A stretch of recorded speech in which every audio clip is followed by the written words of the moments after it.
오늘은 7월 8일 수요일입니다. 이제 다 함께 기도하심으로 수요 기도회를 시작하겠습니다. 살아계신 아버지 하나님, 오늘도 주님 안에서 지켜주시고 이 저녁 시간에 주님 앞에 예배하게 하시니 감사합니다. 코로나 상황 가운데서 여러 가지로 불편한 상황 가운데 살아갑니다. 이 상황 가운데 인간의 연약함을 깨닫고 겸손히 주님을 섬기는 저희들이 되게 하여 주시옵소서. 하나님만이 나의 반석이시오 피난처시오 분기되심을 고백하며 주님을 온전히 의지하는 믿음 가운데 살아가게 하여 주시옵소서. 문제를 바라보고 낙심하는 저희가 되지 않게 하시고 문제에 넘어 계시는 주님을 바라볼 수 있게 하여 주옵소서. 당면한 문제 앞에서 예수 그리스도의 이름으로 명하노니 일어나 걸으라 외치며 주님 안에서 문제를 해결받는 인생을 살아가게 하여 주옵소서. 이 시간 마태복음의 말씀을 통해서 주님의 말씀을 듣습니다. 성령께서 저희들의 마음 가운데 임하여 주시어서 깨닫게 하시고 그 말씀을 우리의 삶에 적용하며 살아갈 수 있도록 은혜를 허락하여 주시옵소서. 예수님의 이름으로 기도드리옵나이다. 아멘. 오늘 우리에게 주시는 하나님의 말씀은 마태복음 5장 43절에서 48절까지 말씀입니다. 또 내 이웃을 사랑하고 내 원수를 미워하라 하였다고 하는 것을 너희가 들었으나 나는 너희에게 이르노니 너희 원수를 사랑하며 너희를 박해하는 자를 위하여 기도하라. 이같이 한즉 하늘에 계신 너희 아버지의 아들이 되리니 이는 하나님이 그 해를 악인과 선인에게 비추시며 비를 의로운 자와 불의한 자에게 내려주심이라. 너희가 너희를 사랑하는 자를 사랑하면 무슨 상이 있으리요? 세리도 이같이 아니하느냐? 또 너희가 너희 형제에게만 무난하면 남보다 더하는 것이 무엇이냐? 이방인들도 이같이 아니하느냐? 그러므로 하늘에 계신 너희의 아버지의 온전하심과 같이 너희도 온전하라. 아멘. 할렐루야. 모두들 평안하셨지요? 매주 수요일마다 마태복음의 말씀을 가지고 같이 은혜를 나누고 있습니다. 먼저 잠깐 앞부분을 복습하겠습니다. 마태복음 5장 17절에 보면 예수님은 율법을 폐하러 오신 것이 아니라 완성하러 오셨다라고 말씀하시고 20절에서 너희의 의가 서기관과 바리새인보다 더 낫지 못하면 결코 천국에 들어가지 못하리라 말씀하셨습니다. 서기관과 바리새인처럼 머리로만 알고 실천하지 않는 외식하는 믿음은 안 된다고 하는 것입니다. 외식하는 믿음은 위선적인 것이라고 말씀하셨습니다. 또 서기관과 바리새인의 믿음은 예수님을 믿는 믿음의 의가 아니라 자기의 의를 주장하는 사람들이었기에 예수님이 그들을 책망하셨습니다. 예수님은 제자들의 의가 바리새인과 서기관보다 나아야 된다고 말씀하신 후에 6개의 교훈의 말씀을 주셨습니다. 그것이 5장 21절에서 48절까지의 말씀입니다. 분노에 대해서, 간음에 대해서, 이혼에 대해서, 맹세에 대해서, 보복에 대해서, 사랑에 대해서 이렇게 6가지의 구체적인 교훈을 주셨습니다. 이 6가지 교훈 가운데 우리가 분노, 간음, 이혼, 맹세, 보복에 대해서 말씀을 나눴습니다. 오늘은 원수 사랑에 대한 말씀을 같이 나누겠습니다. 예수님은 구약 성경의 핵심 진리 중 하나를 인용하심으로써 바리새인과 서기관들보다 나은 의 6번째 교훈에 대해서 말씀하십니다. 43절 말씀입니다. 또 내 이웃을 사랑하고 내 원수를 미워하라 하였다고 하는 것을 너희가 들었으나 라고 말씀하십니다. 이 말씀은 구약성경 레위기 19장 18절의 말씀을 인용하신 것입니다. 원수를 갚지 말며 동포를 원망하지 말며 내 이웃 사랑하기를 내 자신과 같이 사랑하라. 나는 여호와이니라 라고 말씀하셨습니다. 율법의 가장 위대한 계명을 묻는 율법 전문가의 시험에 예수님은 그것은 하나님을 사실 모세는 궁핍한 원수들을 도와주라고 지시하였습니다. 출애굽기 23장 4절에서 5절 말씀입니다. 내가 만일 내 원수의 길 잃은 소나 나귀를 보거든 반드시 그 사람에게로 돌릴지며 내가 만일 너를 미워하는 자의 나귀가 짐을 싣고 엎드러짐을 보거든 그것을 버려두지 말고 그것을 도와 그 짐을 부릴지니라. 그러나 이웃사랑이 구약성경의 핵심인 것처럼 악에 대한 하나님의 미워하심도 구약성경의 중심적인 주제입니다. 시편 5편 4절에 말씀합니다. 주는 죄악을 기뻐하는 신이 아니시니 악이 주와 함께 머물지 못하며 라고 말씀합니다. 하나님은 악을 미워하시는 하나님이십니다. 시편 5편 5절에 계속해서 한 걸음 더 나가서 악을 미워하시는 하나님에 대해서 말씀을 합니다. 오만한 자들이 주의 목전에 서지 못하리이다. 주는 모든 행악자를 미워하시며 라고 말씀합니다. 또 시편 139편 21절과 22절에도 말씀합니다. 여호와여 내가 주를 미워하는 자들을 미워하지 아니하오며 주를 치러 일어나는 자들을 미워하지 아니하나이까. 내가 그들을 심히 미워하니 그들은 나의 원수들이니이다. 나중에 이스라엘 사람들은 이웃을 오로지 유대 공동체 내에 있는 사람들로 한정을 했습니다. 악인을 이방인 또는 그들의 공동체 밖에 있는 사람들로 규정을 했습니다.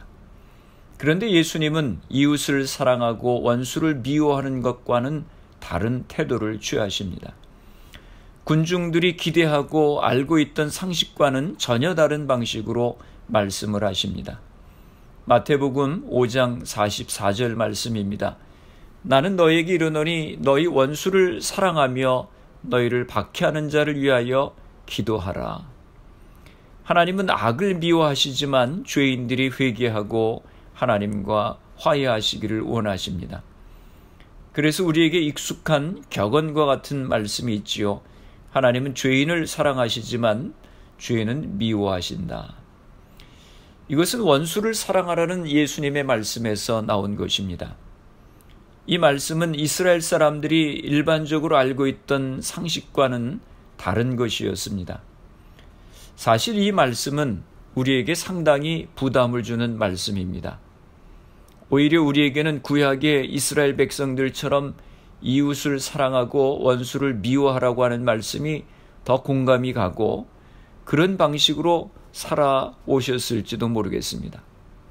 우리가 어떻게 하나님처럼 원수를 사랑할 수 있겠습니까? 어떻게 하나님처럼 우리를 핍박하는 자를 위해서 우리가 기도할 수 있겠습니까? 나하고 전혀 모르는 사람인 악인을 사랑하라고 한다면 혹시 그럴 수도 있겠다고 생각을 해도 나에게 직접적으로 피해를 준 사람을 우리가 어떻게 사랑할 수 있겠습니까? 우리는 나에게 직접적으로 피해를 준 사람이 아닐지라도 괜히 미운 털이 박힌 사람과도 대화하려고 하지 않을 때가 많이 있습니다. 그러나 하나님은 악인 중에서도 내 원수, 즉 너를 핍박하는 자를 사랑하라 라고 말씀하셨습니다. 전에 목회하던 교회에서 있었던 일입니다. 연세가 70이 넘으신 은퇴하신 여자 교수님이 계셨습니다. 지금은 그분이 세상을 떠나셨습니다. 성도님들에게 존경을 많이 받는 분이셨는데 병원에 입원하셔서 제가 신방을 가게 되었습니다. 그런데 그분이 자기 마음에 용서하지 못하는 사람이 있어서 괴롭다고 말씀하셨습니다. 내용을 들어보니 제가 보기에는 그렇게 심각한 문제가 아니었습니다. 어느 여자분이 자기가 없을 때 자기 남편에게 그렇게 친절하게 했다고 하는 것입니다. 그런데 그것이 그렇게 괘씸할 수가 없다고 하는 것입니다. 그러면서 용서할 수가 없다고 괴롭다고 말씀하셨습니다. 우리는 일상에서 일어나는 조그만 일로도 용서하지 못해서 힘들어합니다. 그런데 예수님께서 원수를 사랑하고 박해하는 자를 위해서 기도하라고 말씀하셨습니다. 얼마나 어려운 문제입니까? 베드로후서 3장 9절에 말씀합니다. 주의 약속은 어떤 이들이 더디다고 생각하는 것 같이 더딘 것이 아니라 오직 주께서는 너희를 대하여 오래 참으사 아무도 멸망하지 아니하고 다 회개하기에 이르기를 원하시느니라 라고 말씀하셨습니다. 하나님은 모든 사람을 사랑하십니다. 하나님은 모든 이들이 회개에 이르기를 바라십니다. 예수님은 우리가 원수를 사랑하고 박해하는 자를 위하여 기도할 때 하나님의 자녀가 될 것이라고 말씀하셨습니다. 마태복음 5장 45절 말씀입니다. 그래야만 너희가 하늘에 계신 너희 아버지의 자녀가 될 것이다. 원수를 사랑하고 박해하는 자를 위하여 기도하는 제한 없는 사랑이 예수님의 제자의 중요한 정체성이라고 하는 것입니다. 마태복음 5장 9절에도 말씀합니다. 화평케 하는 자는 복이 있나니 그들이 하나님의 아들이라 일컬음을 받을 것이며, 원수를 사랑하고 박해하는 자를 위해 기도하는 것이 예수님의 제자로서 하나님의 나라에 참여하는 방법이라고 하는 것입니다. 이 말씀은 오늘 본문 48절 말씀의 포인트이기도 합니다. 그러므로 하늘에 계신 너희 아버지의 온전하심과 같이 너희도 온전하라. 하나님 아버지 온전하심을 닮아가는 삶이 바로 구체적으로 원수를 사랑하고 박해하는 자를 위해 기도하는 것이라고 하는 것입니다. 제한 없는 사랑을 행하는 것입니다. 에베소서 5장 1절에도 말씀합니다. 그러므로 사랑을 받는 자녀같이 너희는 하나님을 본받는 자가 되고 라고 말씀합니다. 하나님의 자녀는 하나님의 성품을 본받아 살아가도록 부름을 받은 사람들입니다. 그래서 초대교회는 이 말씀을 강조하면서 이러한 가르침들을 주었습니다. 로마서 12장 14절입니다. 너희를 박해하는 자를 축복하라. 축복하고 저주하지 말라. 또 고린도전서 4장 12절입니다. 또 수고하여 친히 손으로 일을 하며 모욕을 당한 즉 축복하고 박해를 받은 즉 참고. 또 베드로전서 3장 9절입니다. 악을 악으로 욕을 욕으로 갚지 말고 도리어 복을 빌라. 이를 위하여 너희가 부르심을 받았으니 이는 복을 이어받게 하려 하심이라 라고 말씀했습니다. 예수님은 45절에서 악한 사람이나 선한 사람 모두에게 하나님이 주시는 공통된 은혜를 말씀하시면서 성도들이 이웃과 원수를 동시에 사랑해야 되는 이유를 말씀하십니다. 마태복음 5장 45절 말씀입니다. 아버지께서는 악한 사람에게나 선한 사람에게나 똑같이 해를 떠오르게 하시고 의로운 사람에게나 불의한 사람에게나 똑같이 비를 내려주신다. 성도들이 이웃과 원수를 동시에 사랑해야 하는 첫 번째 이유는 하나님의 햇빛은 악인과 선인에게 동시에 비추시고 빛도 이들 모두에게 내려주시기 때문이라고 하는 것입니다. 하나님의 모든 피조물은 이 땅에서 하나님의 돌보심을 받을 가치가 충분히 있다고 하는 것입니다. 물론 궁극적으로 각 사람은 자신이 행한 악한 일과 선한 일에 대한 책임이 있고 하나님은 어느 날 악한 일을 행한 사람을 분명히 심판하실 것입니다. 하지만 이 세상에서 하나님의 공통된 은혜는 모든 사람에게 주어진다고 하는 것입니다. 하나님은 불의한 자와 악한 자, 즉 그가 세리든지 이교도이든지 간에 하나님 나라로 부르시는 그의 소명에 모두 응답해서 하나님 아버지의 자녀가 되기를 바라시는 것입니다. 둘째로 성도들이 이웃과 원수를 동시에 사랑해야 되는 이유는 하나님의 사랑은 우리의 자연적이고 일반적인 관계성을 넘어서는 것이라고 하는 것입니다. 마태복음 5장 46절에서 47절에 말씀합니다. 너희를 사랑하는 사람만 너희가 사랑하면 무슨 상을 받겠느냐? 세리도 그만큼은 하지 않느냐? 너희가 너희 형제 자매들에게만 인사를 하면서 지내면 남보다 나을 것이 무엇이냐? 이방 사람들도 그만큼은 하지 않느냐? 우리가 사랑하는 가족들, 친구들만 사랑하면 세리나 이방인이나 무슨 다른 점이 있겠느냐 하는 것입니다. 그들 유대인들이 무시하는 세리도 이방인도 그 정도는 한다고 하는 것입니다. 우리가 만들어 놓은 경계선을 초월해서 사랑하라라고 하는 말씀입니다. 왜 우리들에게는 편견이 있지 않습니까? 배척하는 마음들도 우리들에게 있습니다. 나하고 좀 다르고 받아들이기 어렵다고 생각하면 우리 공동체 일원으로 받기를 주저합니다. 싫어합니다. 그런 우리의 모습을 버리라고 하는 것입니다. 48절 말씀입니다. 그러므로 하늘에 계신 너희 아버지께서 완전하신 것 같이 너희도 완전하여라.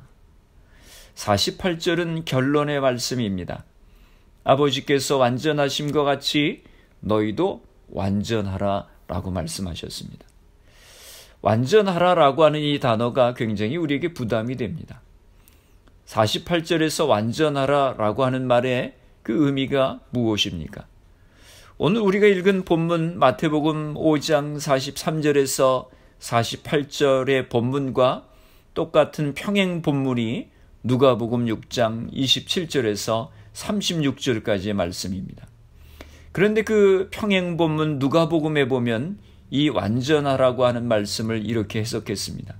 누가복음 6장 36절입니다. 너희 아버지의 자비로우심과 같이 너희도 자비로운 자가 되라. 하나님의 자비하심과 같이 자비하라라고 하는 것입니다. 48절에 아버지의 완전하심과 같이 완전하라는 말씀의 구체적인 포인트는 마태복음 5장 44절에 원수를 사랑하고 박해하는 자를 위해 기도하라라고 하는 말씀입니다. 즉 누가복음의 번역과 같이 하나님의 자비하심을 본받으라고 하는 것입니다. 사랑하는 성도 여러분, 하나님은 온 세상을 사랑하시는 하나님이십니다. 모든 죄인들이 하나님 앞에 나오기를 원하십니다. 그리고 예수님의 제자들인 우리 성도들이 하나님의 사랑을 세상 가운데 나타내는 채널이 되기를 원하시는 것입니다. 오늘 말씀이 우리들에게 많은 도전을 주리라 생각합니다. 왜냐하면 우리는 이 말씀을 받아들이기가 너무 힘이 들기 때문에 그렇습니다. 오히려 구약시대 사람들처럼 이에는 이, 눈에는 눈으로 살아가는 사고방식에 우리는 너무 익숙해져 있습니다. 그래서 용서하지 못하고 분노하고 미워하며 살아갑니다. 그러나 오늘 성경은 원수를 사랑하고 박해하는 자를 위해서 기도하라 말씀하셨습니다. 이것은 주님의 명령입니다. 우리가 닮아가야 하는 하나님의 성품인 것입니다. 이 말씀을 들으시면서 여러분 마음 가운데 미워하고 용서하지 못하는 사람들이 있는지 한번 생각해 보시길 바랍니다. 그리고 이 시간 주님의 은혜로 그들을 용서하시길 바랍니다. 마음에 받아들이시길 바랍니다. 그리고 그들을 불쌍히 여기시길 바랍니다. 로마서 5장 5절에 말씀합니다. 소망이 우리를 부끄럽게 하지 아니함은 우리에게 주신 성령으로 말미암아 하나님의 사랑이 우리 마음에 부은 바 됨이니 라고 말씀했습니다. 우리 힘으로서는 어렵지만 성령께서 도우시면 가능한 것입니다. 성령님께 도와달라고 기도하시기 바랍니다. 미워하는 사람을 용서할 수 있는 첫걸음은 하나님 앞에 엎드려 기도하는 것입니다. 용서할 수 없는 사람이 여러분의 배우자일 수도 있습니다. 또는 교회 속도원일 수도 있습니다. 그를 용서하게 해달라고 기도하시기 바랍니다. 하나님, 저는 아무개를 정말 용서할 수 없습니다. 제가 그 사람에게 당한 일을 생각하면 견딜 수가 없습니다. 그런데 주님이 용서하라고 하시니 어떻게 합니까? 주님, 저에게 용서할 힘을 주옵소서. 이렇게 기도하면 놀랍게도 우리 안에서 변화의 역사가 일어나기 시작합니다. 그러나 반대로 기도하지 않으면 우리의 인간관계가 부패하고 어그러지기 시작하는 것입니다. 예수님도 스데반도 손영원 목사님도 모두 기도하심으로 자기에게 고통을 주는 그 사람으로부터 증오와 분노의 감정을 피해갈 수 있었습니다. 우리가 용서를 위해서 기도하면 사랑과 용서의 눈을 떠서 그를 볼 때 그도 약한 사람이요 부족한 사람이요 사탄과 정욕에 사로잡혀 있는 불쌍한 영혼임을 보게 되는 것입니다. 저도 목회하면서 여러 종류의 사람들을 만나면서 어떤 사람은 힘을 주고 기쁨을 주는 그런 사람이 있는가 하면 어떤 사람은 가시처럼 아픔을 주고 낙심케 하는 사람도 있습니다. 그 사람으로 인해서 속이 상하고 마음이 아프고 낙심케 되면 새벽 제단에 엎드려 그 사람을 위해서 기도합니다. 그러면 어떤 문제는 하루 만에 해결이 되기도 하고 어떤 문제는 3일이 걸리기도 하고 또 어떤 문제는 더 오랜 시간이 걸리기도 합니다. 그런데 놀라운 것은 하나님 앞에 기도하면 하나님께서 인간이 줄 수 없는 마음의 평안을 주시고 그 사람을 불쌍하게 여기는 마음이 생기는 것입니다. 오래전에 제가 신학생이었을 때 저희 아버님 생전에 목회하시던 교회에서 건축을 하시다가 교회 장로님이 건축 헌금을 횡령하면서 교회에 큰 어려움이 생기게 되었습니다. 그로 인해서 아버님과 교회가 어려움을 당하고 있을 때 횡령을 한 그 장로로 인해서 얼마나 제 마음에 미움이 생기게 되었는지 모릅니다. 그 사람 때문에 마음고생을 많이 했습니다. 그래서 그 문제를 가지고 기도하는데 성령께서 어느 날 제 마음 가운데 오셔서 인간적으로는 불가능한데 그를 불쌍하게 여기는 마음을 주셨습니다. 인간적인 힘으로는 어렵지만 성령께서 도우시면 원수를 사랑하는 마음을 갖게 되는 것입니다. 원수를 사랑하고 박해하는 자를 위해 기도하는 것이 바리새인의 의의를 뛰어넘는 의의라고 하셨습니다. 주님의 말씀에 순종해서 주님의 자비하심과 같이 자비하고 다른 사람들을 용납하고 원수를 사랑하며 박해하는 자를 위해 기도하는 화평케 하는 하나님의 자녀로서의 삶을 살아가는 여러분 모두가 되시기를 주님의 이름으로 축원합니다. 기도하시겠습니다. 살아계신 아버지 하나님 감사합니다. 우리는 용서하기보다는 정죄하기에 바쁘고 사랑하기보다는 미워하는 데 앞장서고 살아갈 때가 많이 있습니다. 너무 쉽게 남을 판단하고 비판합니다. 주님께서는 저희들의 원수도 사랑하라고 하셨고 박해하는 자를 위해서도 기도하라고 하셨습니다. 하나님 아버지의 자비하심과 같이 자비하라고 하셨습니다. 주님 저희들에게 은혜를 허락하여 주셔서 주님의 성품을 닮아가게 하여 주시옵소서. 그래서 이 땅에서 주님의 사랑의 채널이 되게 하여 주옵소서. 우리 가정들을 위해 기도합니다. 우리 부모님들이 가정의 제사장의 역할을 감당케 하여 주옵소서. 가정마다 가정 예배가 세워질 수 있도록 은혜를 허락하여 주옵소서. 우리의 자녀들을 축복하여 주시고 믿음의 자녀들이 되게 하여 주옵소서. 저들의 앞길을 축복하여 주옵소서. 우리에게 주신 사업과 직장들을 지켜주시고 코로나 상황 가운데서 흔들리지 않도록 붙들어 주옵소서. 교회를 위해서 기도합니다. 코로나 상황으로 모이기가 어려운데 믿음이 흔들리지 않도록 은혜를 허락하여 주옵소서. 초대교회와 같이 말씀과 기도와 교제와 예배가 살아있는 귀한 교회가 되게 하여 주옵소서. 미국과 대한민국 조국을 위해서 기도합니다. 코로나 상황이 빨리 종식될 수 있도록 은혜를 허락하여 주옵소서.